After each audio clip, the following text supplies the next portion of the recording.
The title pa lang. Huwag maniniwala sa pakulo at panlilinlang ni Marcoleta.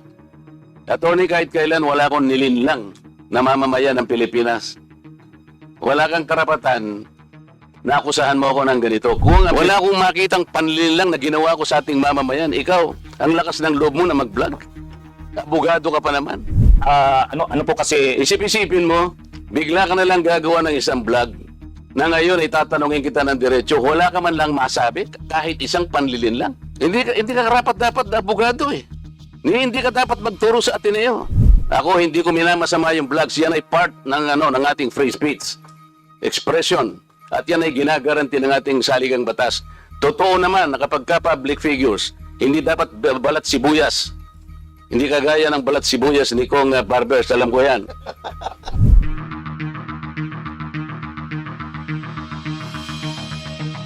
Attorney, abogado ka pala na nagtuturo sa Ateneo. At sinasabi mo, ang diferensya ng private sa public figure, pagka public figure ay hindi basta-basta. Kahit nabirahin mo, parang may lisensya ka na, parang gano'n sinasabi mo. Pero pag private, talagang kinakailangan may malis ka agad yun. Siguradong. Kaya lang nung ikaw ay nag-vlog, ito yung title ng vlog mo sa akin eh. Huwag maniniwala sa pakulo at panlilinglang ni Marcoleta. Ano ang panlilinglang ko, attorney?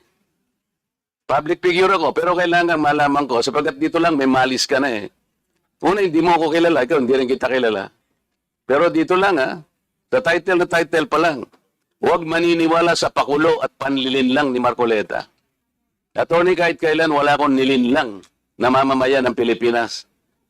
Wala kang karapatan na akusahan mo ako ng ganito. Kung ang pinag-uusapan ay gusto mo lang ma-informahan ng mga nagpa-follow sa iyo kung sino-sinong maraming nagpa-follow. Pwede mo ba sagutin ito muna? Ano yung panlilinlang na sinasabi mo rito? marami na po kasi akong naging, hindi ko ano yung particular na... Ito pakikita ko sa'yo, ayan Hindi ko po alam kung anong particular doon na... Attorney, gumawa ka ng vlog. Yes po, ako po. Responsibilidad mo sa public ito, lalong-lalo na yung naniniwala sa'yo. Hindi ko maniwala kung paano mo silang napaniwala. Pero itong sinabi mong ito, may pakulo ako at panlilin lang. Ito yung sagutin mo. Hindi ako naniniwalang hindi mo naalala ito.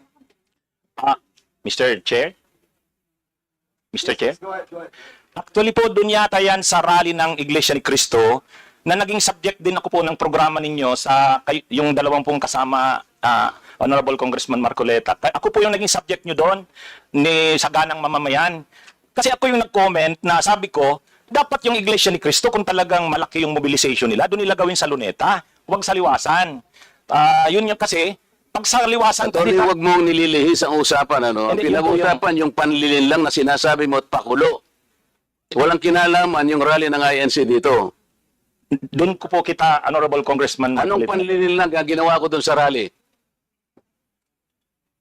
Yung po yatang speech nyo doon Hindi sa pa yata, kailangan siguruhin mo. Nagsalita ako doon. Anong parte ng speech ko ang nilinlang ko ang mamamayang Pilipino? Honorable Congressman Marco, yung reaction ko po yata yung speech nyo po doon sa Ano stage. nga? Kung alam mo yung speech ko, ano yung panlilinlang doon? Tingnan ko po dito sa ano ko kung ano yung... Ang dami ko na po kasing naging content tungkol kay... Hindi ganun. Ako kapag sinabi ko, alam ko ang pinagbabasihan ko. Kahit matagal na yon, maaalala ko. Pag nilinlang ako ng isang tao, alam ko. Problema sa inyo, hindi ko nilalahat ang vloggers, Ako, hindi ko minamasama yung vlogs. Yan ay part ng ating free speech. Expression. At yan ay ginagaranti ng ating saligang batas. Totoo naman na kapag ka-public figures, hindi dapat balat sibuyas. Hindi kagaya ng balat sibuyas ni Kong Barbers, alam ko yan. Pero hindi nangangahulugan. Kailangan i-establish ninyo. I-establish mo. Ikaw ay abogado pa rin, kagaya na sinasabi mo, nagtuturo ka pa sa isang reputableng institusyon. At pagkatapos, tinatanong ko lang ngayon, ikaw ang nagbablog, Basta po tungkol po talaga yung naging topic ko po kayo tungkol dun sa rally ng Ano ANC. nga yung sinabi ko sa rally na nanilang ako ng Pilipino? Wala ka man lang maisip? Ito yung uri mo na hindi kailangan talagang nagbablog eh. Nami-mislead mo yung mga tao, nililin lang mo yung mga tao. Ang dahilan ay hindi mo man lang masabi kung ano yung aking mga panlilinlang na sinasabi mo rito. Pakulo at panlilinlang. Hindi ganyan yung mga vloggers na kilala ko. Yung mga vloggers umaatake rin sa akin, pero hindi ako balat sibuyas. Sapagkat may basihan ang kanilang sinasabi. Yung pinag-uusapan siguro namin dito. Gusto nila niyang tingnan siguro kung ano yung mga seeds ng mga aming pinag-uusapan dito. Hindi ako balat sibuyas, pero ito, wala akong makitang panlilang na ginawa ko sa ating mamamayan. Ikaw, ang lakas ng loob mo na mag-vlog. Abogado ka pa naman. O ano? Gusto, panoorin ko po mamaya itong ano, kung ano Ayun ang hirap sa atin, Mr. Chair eh.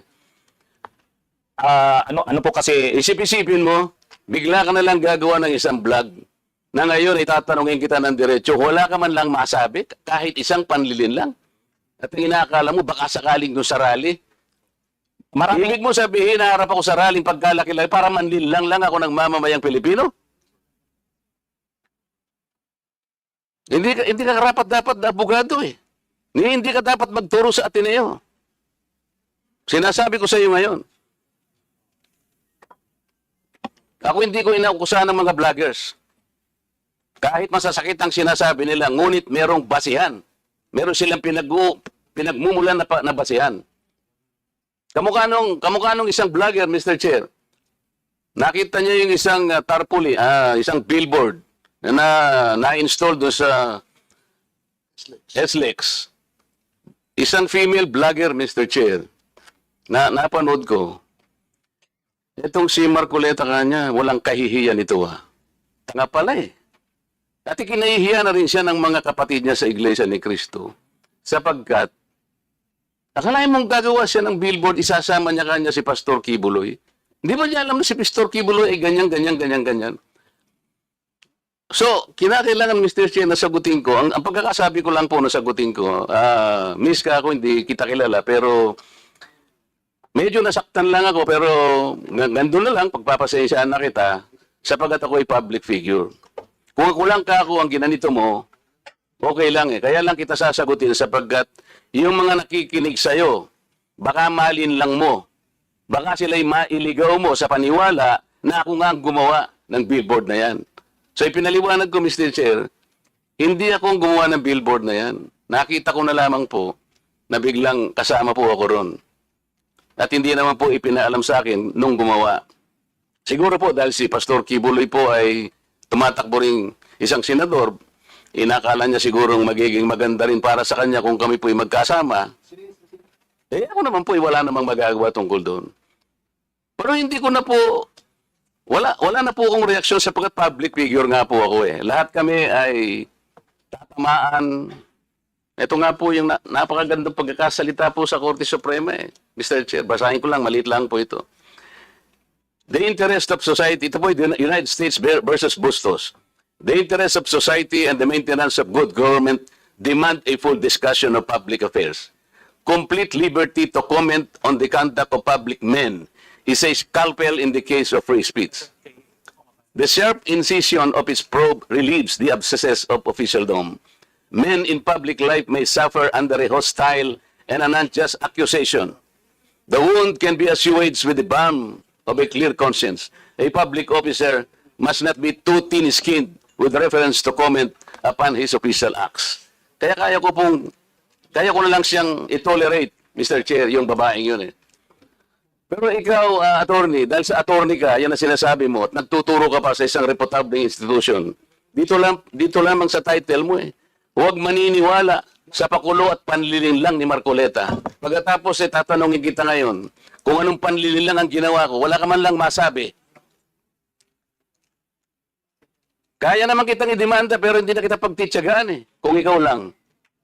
Gusto ko lang malaman ng mga tao na walang basihan itong ginagawa mo. Para sa akin, sapat na nakabayaran sa'yo. O total, hindi na siya makakibo, Mr. Chair. Tatigilan ko na siya. And with that, Congressman Marcoleta, that will serve as your time as interpellator. Ang haba ng interpellation mo. But I will not deduct that sa ano mo sa time mo, Congressman Marcoleta. Okay. Attorney Ricky, you still want to pursue your ano, or that will be it? So yun lang po. Siguro we give you time also to ano to answer back on baka panoodin mo muna yung mga vlog mo. Later on you can approach us if you wanted to defend your ano. Eh, dapat nga mag-isbar pa yan eh. You have your time, Congressman Marcoleta. We'll be giving time to Attorney Ricky to defend himself. Ano lang po to siguro, fairness, ano, and Mr. Chair? maging equal lang treatment natin sa lahat. What we wanted here is to be fair, no? Para give also a chance to Attorney Ricky para to prove himself by watching yung mga vlogs na ginawa niya. Sige, go ahead, sir. Mr. Chair, yun po yung sinasabi ko na kapag kakasuhan halimbawa ang isang vlogger tulad ko sa ganyang sinabi ko, kung public official yung naging subject ng aking vlog, ipo-prove na malicious yung intent ko. Yun yung pagkakaiba. Pagka-private naman, hindi, presumed kaagad na malicious. So, yun po yung pagkakaiba. Kaya, yan po yung, ano, ang isa pa, yung mga members po ng Congress, lahat po tayo, kahit ordinary citizens, may freedom of expression, freedom of speech. Kami ring mga vloggers, mayroon. Ang pagkakaiba lang po natin, kayo pag nasa Congress, hindi kayo pwedeng kasuhan kasi may privilege kayo, anumang sabihin nyo. Pero kami, kahit vloggers kami, pwede kaming kasuhan.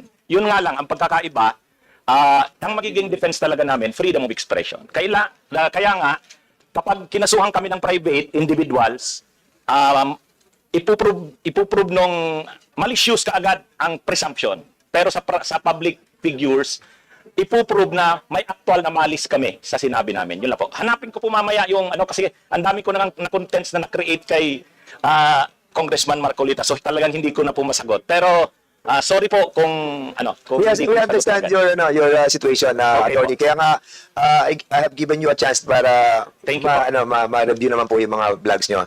And it goes to everybody as well, especially to those na who have not attended this hearing. Fair po yung ating gagawin na pagdinig dito. Pakikinggan po namin kayo at titingnan po natin, babalansin po natin. Katulad po niyan, may mga ganyan sitwasyon na personal yung naging approach po ni Congressman Marcoleta against him dahil nga napanood niya. And we wanted that to be clarified. But of course, we have to give chance to everybody to speak at ipaliwanag kung bakit. So basically, yun po ang gusto natin mangyari. It might help us in the amendment that we wanted to file dito po sa 10175.